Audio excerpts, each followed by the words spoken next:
मेरे प्यारे हिंदी के प्रतियोगी अभ्यर्थियों, हिंदी वाग्धारा चैनल में आपका स्वागत है। ये सोचते हुए कि आप हिंदी की कोई भी परीक्षा दे रहे होंगे, यदि इस श्रृंखला के प्रश्नों की चर्चा परिचर्चा अध्ययन आप करते हैं तो निश्चित ही आपकी हिंदी परीक्षा में आने वाली हिंदी जरूर आपकी सुदृढ़ होगी, मजबूत होगी और आप पूर्णांक की ओर अग्रसर हो सकेंगे। आइए इस श्रृंखला के पहले प्रश्न की शुरुआत हम लोग आज करते हैं। आज का पहला प्रश्न है, हिंदी किस भाषा का शब्द है? प्रायः कई बार परीक्षाओं में पूछा गया है। ए अरबी, बी फारसी, सी डच, डी तुर्की। तो हिंदी स्वयं में फारसी भाषा का शब्द है, इसलिए विकल्प भी हमारा सही हो जाएगा, फारसी। प्रश्न नंबर 2, धूमकेतु पर्याय है? ए अग्नि का, बी वैश्वानर का, सी पावक का, डी सभी का। धूमकेतु धुआं है, केतु जिसका, धुआं है, ध्वज जिसका। तो आप जानते हैं आग जब जलती है तो धुआं निकलता है उसके ध्वज के रूप में, इसलिए अग्नि का पर्यायवाची है ये, तो अग्नि भी है। वैश्वानर भी अग्नि का पर्याय है। पावक माने आप जानते ही अग्नि होती है, इसलिए विकल्प डी हमारा सही हो जाएगा, सभी। प्रश्न नंबर 3, महाप्राण वर्ण है? ए ता, बी था, सी छा, डी बी सी। तो महाप्राण किसी भी वर्ग का दूसरा और चौथा वर्ण होता है। तो ता जो है अल्पप्राण है, पहला वर्ण है, इसलिए नहीं है। था भी दूसरा है, छा भी दूसरा है, इसलिए विकल्प डी सही हो जाएगा हमारा, बी और सी। प्रश्न नंबर 4, प्रकंपित लुंठित या कंपन जात वर्ण है? ए या, बी वा, सी रा, डी ला। तो प्रकंपित लुंठित या कंपन जात वर्ण जो है हमारा रा है, इसलिए विकल्प सी सही हो जाएगा। ला पार्श्विक है, वा अर्धस्वर है, या भी अर्धस्वर है। प्रश्न नंबर 5, दो वर्णों के आपस में मिलने से जो विकार या परिवर्तन हो वह है?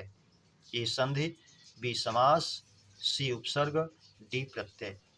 तो दो वर्णों के आपस में मिलने से जो विकार या परिवर्तन होता है वो संधि में होता है, इसलिए विकल्प ए हमारा सही हो जाएगा। समास में दो पदों का मेल होता है। उपसर्ग में कोई शब्दांश शब्द में आकर के पहले जोड़ता है, उसको पर्यायवाची बनाता है, उसका विलोम भी बनाता है और उसमें विशिष्टता भी लाता है। इसका 3 काम होता है। प्रत्यय वो शब्दांश जो शब्द में बाद में जोड़कर उसके रूप में परिवर्तन करे, प्रत्यय कहलाता है। प्रश्न नंबर 6, जिसके गर्भ का नाश हो गया हो वाक्यांश का एक शब्द है? ए आंत गर्भ, बी पूर्व गर्भ, सी पूर्ण गर्भ, डी कोई नहीं। तो जिसके गर्भ का नाश हो गया है, अंत हो गया है, उसका विकल्प ए हो जाएगा, आंत गर्भ। प्रश्न नंबर 7, धड़ाधड़ में समास है? अव्ययी भाव, बी कर्मधारय, सी तत्पुरुष, डी बहुव्रीहि। तो आप जानते हैं जब कोई शब्द 2 बार दोहराया जाए तो अव्ययी भाव होता है। सरासर, धड़ाधड़, खटाखट, दिनों दिन, रातों रात, ऐसे शब्द जब आपके सामने आते हैं तो अव्ययी भाव में जाते हैं। विकल्प ए हमारा अव्ययी भाव के रूप में। प्रश्न नंबर 8, पुष्प धन्वा पर्याय है? ए मीनकेतु का, बी मकर केतु का, सी रतिनाह का, डी सभी। पुष्प धनुष फूल का धनुष है जिसका। तो आप जानते हैं ये कामदेव जी का पर्यायवाची है और उनका ध्वज भी मीन केतु है। मछली एक तरफ उनके ध्वज में बनी हुई है, दूसरी तरफ मकर बना हुआ है, मकर का है, मगरमच्छ का, इसलिए ए भी सही है, बी भी सही है। सी रत्नाह, रति के पति हैं, स्वामी हैं, इसलिए ये भी सही है। तो विकल्प डी हमारा सही हो जाएगा, सभी। प्रश्न नंबर 9, कोश कोश समशुद्ध भिन्नार्थक शब्द का अर्थ है? ए शब्द संग्रह, खजाना, बी दूरी, समीप, सी दूर, पास, डी कोई नहीं। तो कोश और कोश समशुद्ध भिन्नार्थक शब्द का अर्थ है। तो आप जानते हैं इस कोश माने होता है शब्द संग्रह और इस कोश माने होता है खजाना। तो पहला ही विकल्प हमारा सही हो जाएगा, शब्द संग्रह और खजाना। प्रश्न नंबर 10, धनाधीश पर्याय है? ए अल्केश का, बी यक्षेश का, सी धनेश का, डी सभी। तो धनाधीश धन के स्वामी अर्थात कुबेर जी का पर्यायवाची है। तो अलका के ईश, अलका नगरी के जो स्वामी हैं वो भी कुबेर हैं। यक्षेश यक्षों के स्वामी जो हैं वो भी कुबेर जी हैं। धनेश धन के स्वामी जो हैं वो भी कुबेर जी हैं, इसलिए विकल्प डी हमारा सही हो जाएगा, सभी। प्रश्न नंबर 11, प्रगति प्रत्यक्ष प्रमाण प्रसिद्धि में उपसर्ग है? प्रा, प्रति, दोनों, डी कोई नहीं। तो प्रगत में प्रा है, प्रत्यक्ष में प्रति है, प्रमाण में प्रा है, प्रसिद्धि में प्रा है, इसलिए प्रा भी है प्रति भी है। तो 3 में प्रा और 1 में प्रति, तो प्रा भी है प्रति भी है, इसलिए विकल्प सी हमारा सही हो जाएगा, दोनों। प्रश्न नंबर 12,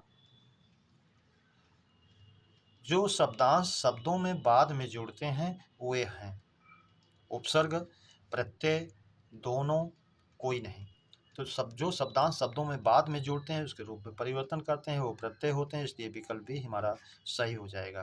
प्रश्न नंबर 13, मिट्टी का तत्सम है मिट्टिका, मृत्तिका, दोनों, मिट्टी है। तो मिट्टी का तत्सम मृत्तिका होता है, आप जानते हैं, विकल्प भी हमारा सही हो जाएगा। प्रश्न नंबर 14, सूर समर करनी करहि में अलंकार है। अब इसमें अनुप्रास अलंकार के भेद जो होते हैं 5, उसमें 4 भेद दिया गया है, किसमें आएगा है? प्रत्यानुप्रास, छेकानुप्रास, अंत्यानुप्रास, श्रुत्यानुप्रास। श्रुत्यानुसार अनुप्रास जो सुनने में मधुर हो, तवर के वर के वर्ण प्राय इसमें आते हैं। अंत्यानुप्रास जहाँ अंतिम वर्ण में तुकबंदी हो वो अंत्यानुप्रास में जाएगा। छेकानुप्रास जहाँ एक ही शब्द एक बार रिपीट हो, सूर में सा में था ही सा सूर में, और दोबारा समर में सा आ गया तो एक बार हुआ, इसलिए छेकानुप्रास में जाएगा, विकल्प भी। वृत्त्यानुप्रास में जहाँ एक वर्ण की आवृत्ति कई बार हो, 2 से अधिक बार हो, जैसे रघुपति राघव राजा राम, तरन तनुजा तट तमाल तरुवर बहुछाए, बनन में बागन में बगरो बसंत है, ये सब वृत्त्यानुप्रास में जाएंगे। प्रश्न नंबर 15, किस छंद की शुरुआत 11 मात्रा से होती है? ए दोहा, बी सोरठा, सी छप्पय, डी उल्लाला। तो सोरठा की शुरुआत 11 से होती है, पहले और तीसरे में 11, दूसरे और चौथे में 13, तो सोरठा बी हमारा सही हो जाएगा, जबकि दोहा की शुरुआत 13 से होती है। प्रश्न नंबर 16, विस्मय स्थायी भाव वाला रस है, ये अद्भुत, बी वीर, सी करुण, डी भयानक। तो भयानक का स्थायी भाव भय होता है, करुण का शोक होता है, वीर का उत्साह होता है, एक अद्भुत जो है विस्मय होता है इसका, इसलिए विकल्प ए हमारा सही हो जाएगा, अद्भुत।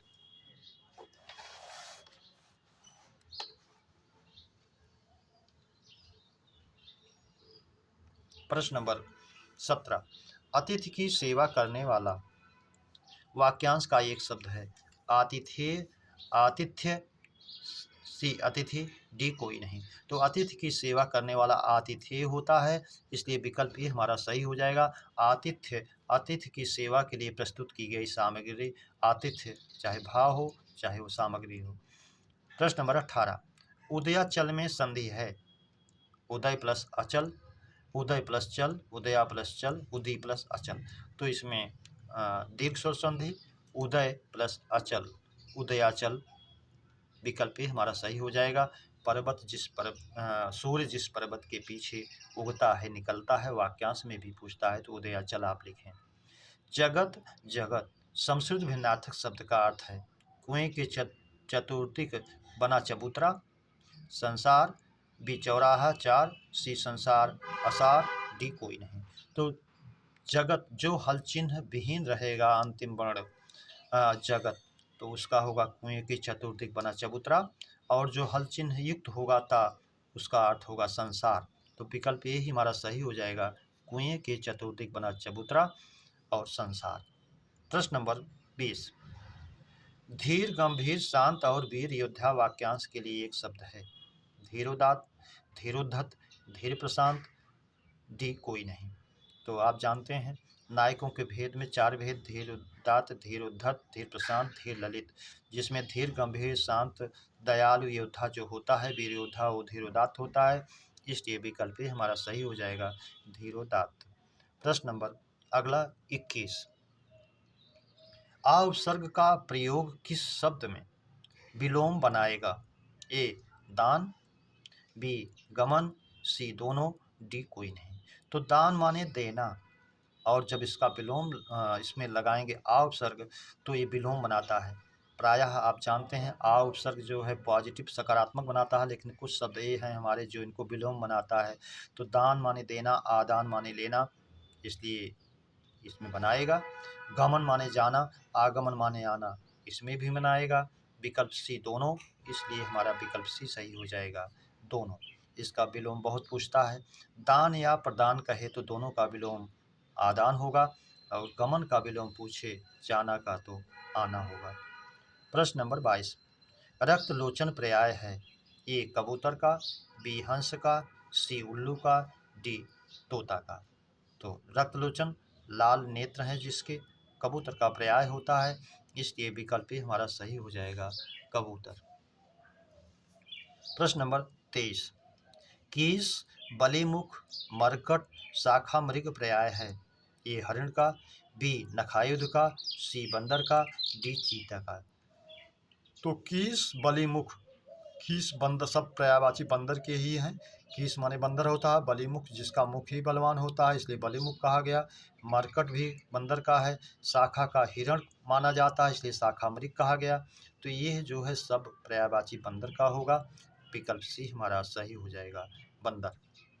प्रश्न नंबर 24, सूर्य उग आया है में काल है। पूर्ण वर्तमान काल, बी आसन्न भूत, सी दोनों, डी हेतुमत हेतुमत भूत। तो हेतुमत भूत तो कंडीशनल होता है, सशर्त होता है। जैसे यदि वर्षा ना हुई होती तो हम घूमने जाते, इस तरह से होता है। आसन्न भूत होता है, कार्य बीते हुए समय में हुआ रहता है लेकिन निकट में समाप्त हुआ रहता है। पूर्ण वर्तमान, कार्य पूरी तरह से पूरा हो चुका, फिनिश हो चुका रहता है। तो सूर्य उग आया है यानी सूर्य निकल आया है, ये पूर्ण वर्तमान काल भी है, आसन्न भूत भी है, विकल्प सी दोनों। अगर दोनों ना माने तो क्वेश्चन विवादित हो जाएगा, इसीलिए दोनों एक साथ नहीं देता है। यहाँ मैंने दे करके आपको समझाने के लिए प्रयास किया है, आपसे गलती ना हो।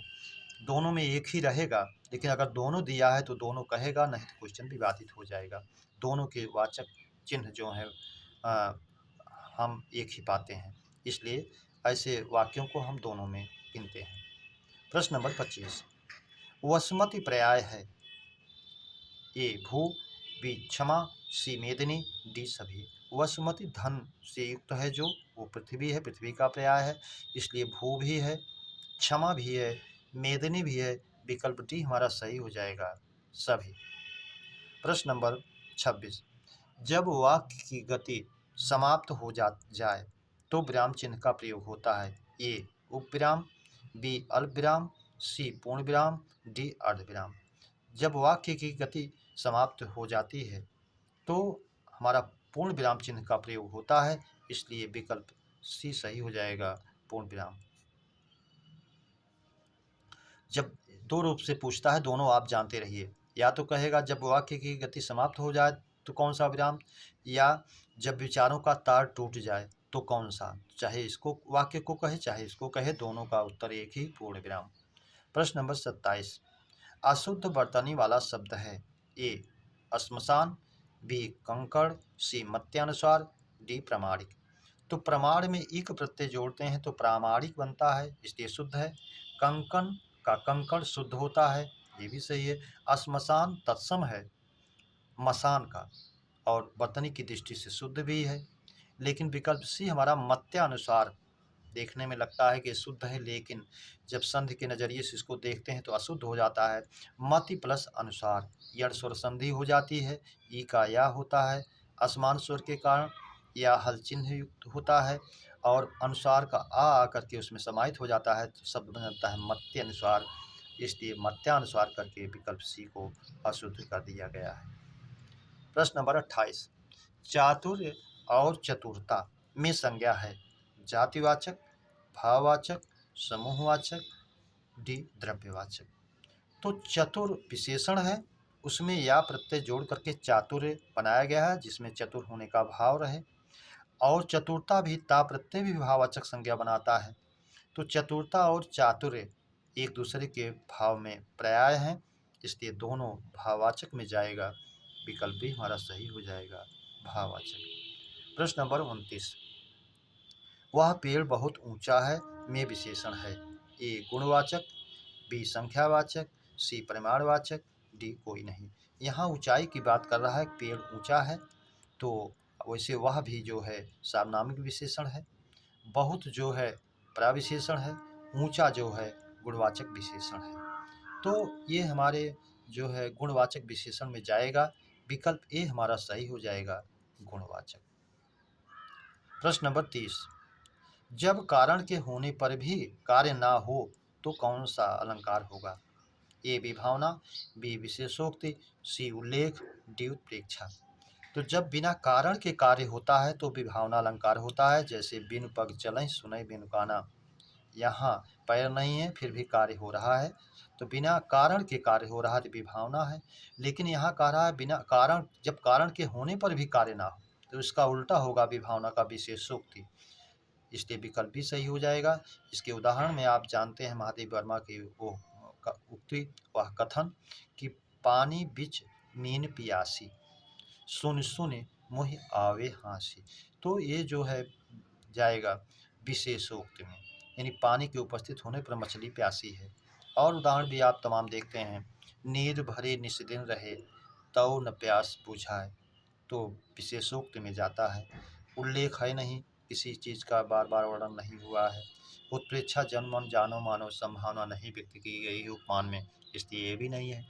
तो मेरे प्यारे बच्चों, इस श्रृंखला के प्रश्नों की चर्चा परिचर्चा हम लोगों ने विधिवत किया। उम्मीद करता हूँ इन श्रृंखलाओं के प्रश्न आपको अच्छे लग रहे हैं तो अपने मित्रों में सब्सक्राइब, लाइक और शेयर जरूर करें।